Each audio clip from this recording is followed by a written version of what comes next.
Hello, hello, hello, and welcome back to Gay by Gay. Hi. Hi. What are we talking about today, Miss Abby?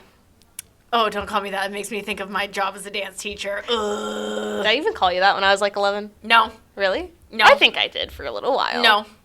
I never let anyone call me Miss Abby because that was during the Dance Mom heydays, and that made me feel very weird. But if people call me Miss Abby, that made me feel very, very weird, and I kind of hated it. Even now, everyone even my youngest students call me Abby. No one calls me Miss Abby because it makes me uncomfortable. Yeah. I don't like it. Oh. It's gross. People called me Miss Aaliyah even before I started teaching. Well, that's because with the little kids, I always refer to the older students as Miss. Yeah. I refer to you as Miss Aaliyah and Miss Charlie and everything else. So I think that's where the little ones get it from. So, anyways, kind of off topic, but when are we on topic ever on this show? Very we are true. never on topic. Nope. Today we are talking about an interesting thing, and it's a little bit older at this point, but it's still somewhat relevant. I mean, It's very relevant. when do you and I ever talk about anything on time? We're almost always late. We talked about goddamn Trisha Paytas the other day. When are we ever on time for anything? We're like a good 3 months late to anything we talk about. Anything. Because finally we just look at each other and we're like, hey, should we talk about that really popular thing that's not so popular anymore? Yes. Yeah. Today we're going to be talking about Sia's problematic movie, Music. Yeah. So, have you seen any clips from because the movie is out now. Yeah, I'll be really honest. I've only seen clips done from other reviews because personally I refuse to watch it for several different reasons. Also, just before we kind of get this started, I would like to preface this episode by saying, I think anything in this community at this point, you kind of have to explain why you have a right to comment on it. Because I feel like that's always everyone's first, well, what gives you the right to give your opinion? Well, here's the thing. Your girlfriend is on the spectrum. Yeah, my girlfriend is legally and diagnosed autistic since she was 5. I'm rumored, suspected to be neurotypical because I might have ADHD. We'll see. I have a lot of symptoms, but I will say, like, I don't really get to have a say on what is offensive to autistic people or not, because I am not personally autistic. However, I have heard a lot of views from other autistic people and my own girlfriend. Exactly. So. And then as far as I'm concerned, there are quite a few members of my family who are, number 1, Asperger's, and number 2, I don't even know if I've ever mentioned this before. I have a set of cousins who are actually triplets. Yeah. All 3 of them are on the autism spectrum. One of them is slightly Asperger's. One of them is slightly autistic, and the other one is severe nonverbal autistic.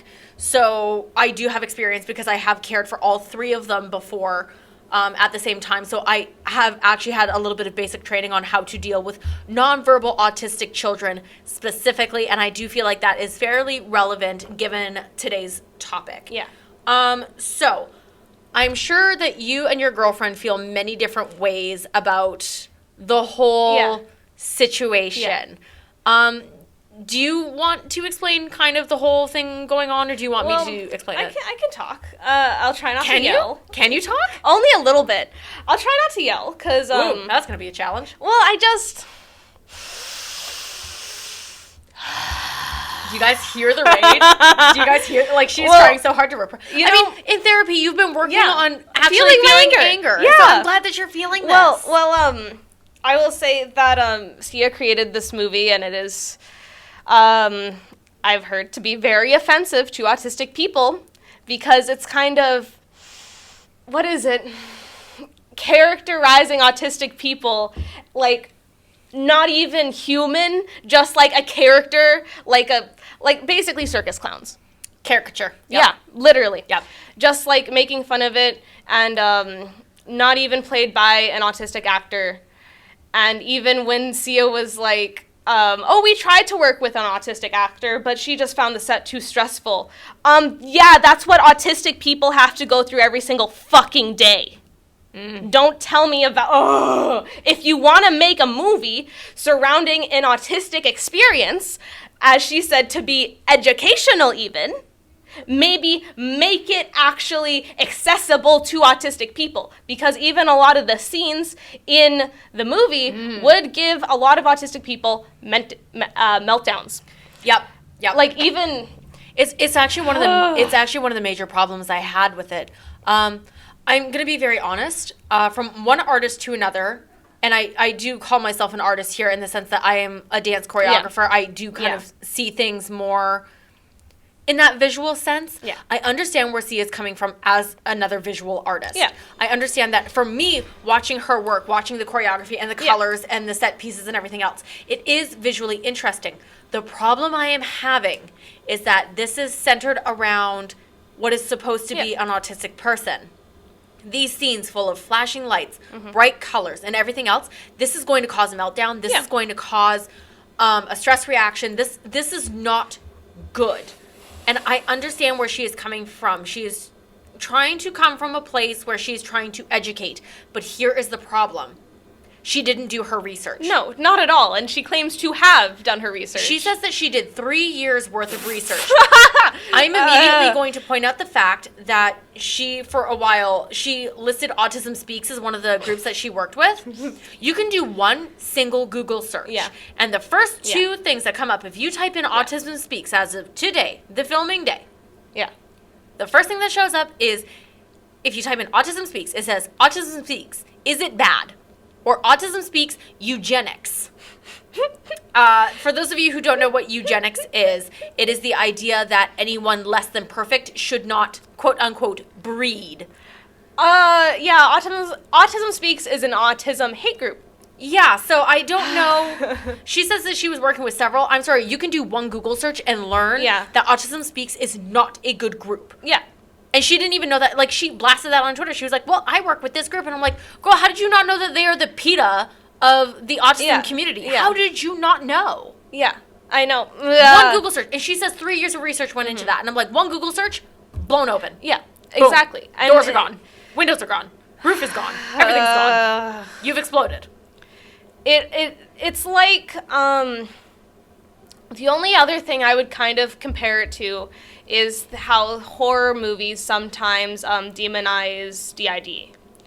And how with the whole multiple personality thing, like, oh, it's like a Jekyll and Hyde. Yeah. They don't know what's happening. You're a monster. Yeah, you're a monster and you don't even know it. Yeah, you're a monster. You don't, like, you shouldn't be seen as, like, just another person. You're obviously so much different. Yeah. And it very much bothers me. And again, here's the thing. As a creator, I can understand coming from a good place. I have done many different dance routines about some very controversial subjects. I'm not going to lie. I have done routines about missing children. Yeah. I have done routines about domestic abuse and domestic violence. I have done routines about terminal illness. Yeah. I think that you can come from a good place and want to educate and want to tell a story. I don't think there's anything wrong with that. And if anything, I would say that sometimes different communities can get a little bit territorial where it's like, no, that's our thing. You can't comment on our thing unless you've been through it. Yeah. I think you can be on the outside, realize how important it is to talk about these things and want to bring light to an issue. I can agree with that. However, if you are going to do that, I think if you really have the best intention, you are actually going to do research. Yeah. You're not going to say, oh, well, we had 2 autistic people, working with us at all times. And I'm like, really? What 2 people did you have working with? 2 yes men that weren't actually part of the community? Yeah. Or just anyone on that set could have said, this is not a good idea. It is. Anyone could have stepped forward and said, are you sure about that? To me, you know what? To me, and this is my opinion. It's just my opinion. It's using... To me, in my opinion, like I said before, it is using the played up caricature of an experience of an autistic person for profit. That's what I think it is. Now, see, I sit on several different fences on this. There is one part of me that says she could have made the effort to do more research. Yeah, it could have been better. It could have been a lot better. It could have been a lot better. There's another part of me that says she was trying to portray a low-functioning autistic person, and I don't think that a movie set is ever a good place for someone like that to be. And I think no matter who you had gotten, even if it was someone else in the community, I don't know that it would have been a good set, especially because of the really kind of out there... I'm almost going to call them like music video segments. You know what I mean? I think any autistic person may have struggled with that. Then why would you make it about an autistic person if an autistic person couldn't do it? I think the idea That's is the that, part that she was pisses me off. She was trying to represent that was kind of what they saw in their head, but I think autism is so much more than that, and I think that's where the message got lost. Whoa. If that's what she thinks that autistic people see in their head, that pissed me off. It's supposed to be the idea that they see the world differently, and that was her way of portraying that. But once again, even if you were to take those scenes out, I don't think that... Oh, God, no. using a low-functioning autistic person, which is what this whole movie was supposed to be based around, I don't think actually using someone from a low-functioning standpoint would have been the right decision either, just to jump in and defend her a little bit here. Because I don't think that a movie set, regardless of what they were shooting, would have been good for that type of person. No. And I don't know, even using someone that was part of the community, even if they were higher functioning, I don't know if they'd be comfortable portraying someone of a lower functionality. I don't know how to get past that blockade. But I feel that is like a very uncomfortable situation. I know, but I feel like if she had, wanted to draw, like, education to the topic, she would have done her research and would have, like, tired out all those options. You know what I mean? But this is the thing. I don't think she tired out all those options. I don't either, but also I don't see a way of getting past this roadblock where it's, you want to tell the story, you want to do it justice. If you actually use a person from the community, either you're going to put them in an unhealthy situation and place, or you end up making them look too much of a character. And again, she had even said during one interview that they didn't give Music, who's the character in the movie, a specific diagnosis because they were worried about offending, and yet that almost made the problem worse because she ended up being this amalgamation of different diagnoses, and that made it look even more like a character. Like, we should be able to talk about these subjects because I do think it's important to bring them to light so that these groups get more exposure. Yeah. But the trouble is with something like this, how do you do it and how do you keep it respectful? It's so difficult. You get input from the community. And I think that's what was missing. Yes. So we're going to take a really quick break and then we're going to come back and talk about what I think is one of the most major problems out of everything with this movie. And I think it's what everyone is waiting for us to talk about. So we'll be back to talk about it in a minute.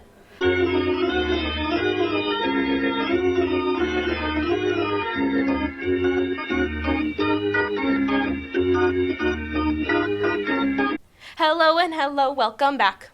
Hello and hello. Okay, so discussing Sia's music, and I don't mean her actual music, I mean her movie music. Again, I think what could have solved a lot of these problems with the movie in particular was just actually accessing the community and not just pretending to access the community. Yeah. I would also like to go off the cuff here and say that I don't necessarily blame Maddie Ziegler. Oh, no. She was underage when she was underage. She was 14 at the time. Yeah. Because this was actually in production for quite a while. I don't necessarily blame her. Although I will also say that she did not do a ton of research, and yet also she was 14 at the time and handed a role like this. And I know it's been said from several different sources that she was extremely uncomfortable and actually cried the first day because she was so scared of doing something wrong and doing an injustice to the community. Yeah. She says that she did research by looking up different kind of nonverbal kids having outbursts, and she wanted to really kind of try to imagine what they were going through. But again, at 14, I don't think her research could have been that deep. Yeah, she's a kid. And so ultimately, I think it fell back on the producer and or director to actually help her with that. And I think Sia just failed spectacularly on that standpoint. Yeah. So again, I don't necessarily blame Maddie. I think a better job could have been done. But I don't think that this is her fault. No, I think she was a 14-year-old kid who got told you were going to do X, Y, and Z. Yeah. And she had to do it. Yeah. I'll be honest, I mean, when you're casted, you're casted. When you're an artist, you just want to get that bag. I hate to say it, but that's the way it is. Yeah. And again, just to defend Sia a little bit here, she may have come from a place of good intention, but in my personal opinion, it definitely feels more like she wanted the notoriety of doing something good, quote unquote, for the community. And she was like, oh, look, I'm really touting you guys. Aren't I great? Don't you want me to... don't you want to make me the spearhead of your movement? And she just failed. She failed spectacularly. If I was in her position, I'd be apologize. Yeah, I'd be ashamed. First of all. And that's the other thing is that she didn't apologize. No. She basically just ranted at everyone and went, oh, you didn't even see the movie. Yeah. And it's like, you should admit when you've made a mistake. You don't. On top of that, like, just some of the things portrayed in that movie, I'm just like, how did you not know? If you really did your research and you were really into the community, number one, there are so many different resources that she could have gone to find out more. Yeah. And any of those organizations could have said, this is not a good idea. Yeah, it's not. I think she surrounded herself with people that were on the borderline of different communities and said, tell me what I want to hear, and they did, because she's Sia. Yeah. I don't know how this movie got so far in creation. I don't know how in this day and age. With nobody saying this is not right, this is a problem, you need to step back, you need to look at this objectively. I don't know. Again, I think she says, oh, I got people from the community, and I think all these people are like, oh my God, Sia's talking to me. I'm just going to say yes to whatever she wants, even if I disagree with it. Yeah. Someone should have stepped up and said something. But I think everyone has probably been waiting for us to kind of talk about this one aspect. It is the worst aspect of the movie. We need to talk about the 2 scenes of restraining. Yeah. Okay. I don't even know where to start with this. It is, I would argue, fairly well known in pretty much any community that restraining is kind of like the electric shock therapy. Yeah. Do you know what I mean? Like, it kind of reminds me of the same thing where it's like, yeah, they used to do that, and then they learned that it was really, really, really super bad, and so now we really shouldn't do that anymore. Yeah. And yet Sia went, oh, this is how they take care of it? Perfect. We're going to put that in the movie twice. Didn't that one guy, like, climb on top of her, sit on her while she was having a meltdown and said, I'm crushing you with love? Number one, a little bit creepy. I don't necessarily blame him, but creepy. Bad don't writing. Like that. Yeah. Bad writing. Horrible writing. Horrible. Oh, my Lord. Could you imagine some 10-year-old seeing this movie and be like, that's what I should do to that kind of person? I don't even know where to start with this. Again, any simple Google search could tell you that restraining is bad. Yes, from several different perspectives. And the problem I have is that they show it not just once in the movie, but twice in 2 different positions. Mm-hmm. So the first one is bad enough. The first one is where, it's magical black guy trope. That sounds terrible, but that's what it is. Where the magical black person has all of the answers all of a sudden. And, I hate that trope enough as it is because it makes them feel more like a token, and I don't like that. Mm-hmm. But it's one of those things where he's supposed to be the knowledgeable one. He's supposed to be the one that knows what's going on. And he literally picks up this autistic girl having a meltdown, slams her onto the floor, crawls on top of her, lays on her, and says, I'm crushing her with my love. And that is supposed to calm her down. And of course in the movie, because it's not real, it does calm her down. Okay, let me just say, there is evidence that things like weighted blankets can help calm people down. Yeah. Just that weight. Yeah. I do understand that. Sensory and it does work. However, laying on top of another person, number one, this puts I'm just going to refer to them as the worker because I don't know who else would really be, willing or able or have the quote unquote knowledge to do something like that. The worker on top, okay, even if you were pinning their arms and legs, number one, you could still get kneed. Yeah. One leg slip and boom, you're down for the count. And I don't care if you have man bits or lady bits, getting kneed still hurts. You ever been kneed in the pelvis before, ladies? Ouch. Number two, that doesn't stop spitting, that doesn't stop headbutting, and that doesn't stop biting. And let me just say, as someone who has a nonverbal cousin who has outbursts like this, I would never, ever, ever, ever, ever, as someone who is much older and much bigger and much stronger, lay on top of him. Yeah. Number one, that's not safe for me. And number two, that's not safe for him. God, no. So it's not. And it's even worse because, let's be real here, I'm, a fairly young woman. Yeah. In this movie, this is supposed to be a 14-year-old girl and a big grown man laying on top of her. Yeah. And that's supposed to be the correct answer? Yeah. I don't know where she got that information from, but somebody should have looked at that scene and said, what are you doing? Yeah. What are you doing? That must have been so uncomfortable to film. I mean, even for the actors, that must have been super uncomfortable. Yeah, that's just... Ugh. And honestly, I kind of feel bad for Maddie here, having a man laying on top of her. That's extremely uncomfortable, especially at 14 with a full-grown man. That's pretty uncomfortable. Yeah. But the other one that I have an even bigger issue with is the second one, because they have her in a face-down position. Oh, Lord. And they pin her to the ground with this other girl sitting on her back to calm her down and crushing her into the floor, face first. I don't know what else I have to say here. Yeah. It's just unacceptable. Absolutely. I have no words for how disturbing that is to me. I know. And especially because it's portrayed as if that is the correct thing to do. Yeah. And I'm going to be honest, one of the other major issues that I have with the movie is the fact that Music, who's the name of the actual character, that she doesn't even seem like a person. She seems like a prop to me. Do you know what I mean? Oh, yeah. Like, she's a prop, a burdenous prop. She serves to make other characters go through things, or other characters grow, or other characters have realization. Yeah. There is no character development within her. And I can understand to some extent someone with low functioning autism can't necessarily change that way. Do you know what I mean? You're not going to see necessarily a character arc with them because it's not the same for them. They can grow and change, don't get me wrong, but not in a understandable, easily trackable way in a movie runtime. You just can't, unless you're going to follow them over a several year span. You're not going to see that type of change.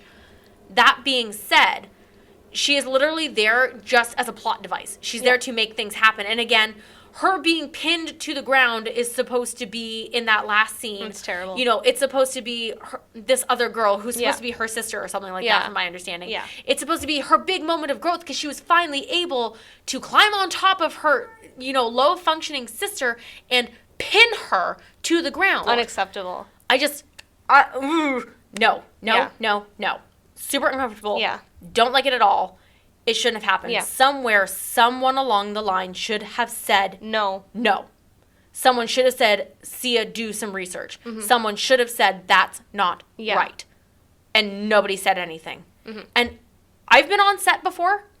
There are more than enough people. Yeah. There are actors. There are, you know, so many, everything from catering to, you know, other directors and producers walking on and off the set. You have sound technicians, you have lighting technicians, you have so many people, and nobody said anything. Yeah. Nobody. Yeah. No. Unacceptable. But I know for sure we would love to hear your thoughts. I'm sure that there are a lot of people that have a lot of opinions about this. We want to know. Tell us, how do you feel about this? Maybe you agree with us, maybe you don't agree with us. Maybe you would rather defend Sia, or maybe you want to condemn her to hell. Yeah. Let us know what your thoughts and feelings are. Yeah. We'll calm down. We'll calm down in the meantime. But that's all for today. Thank you so much to listen. Thank you for listening. Yeah, that. See you later, guys. Take it gay by gay. Bye.